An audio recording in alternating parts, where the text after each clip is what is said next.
وتقضي الزمان بغير اعتبار، رويدك أبصر من الغفلة.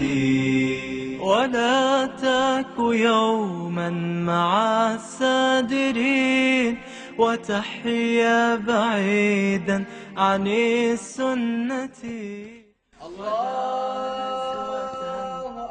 بچه ها نماز، بچه ها نماز وحاذر أخي من الزلة، ولا تسترح للهوى برهة.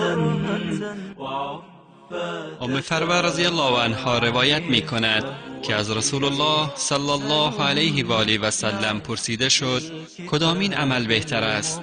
فرمودند برپا داشتن نماز در اول وقتش.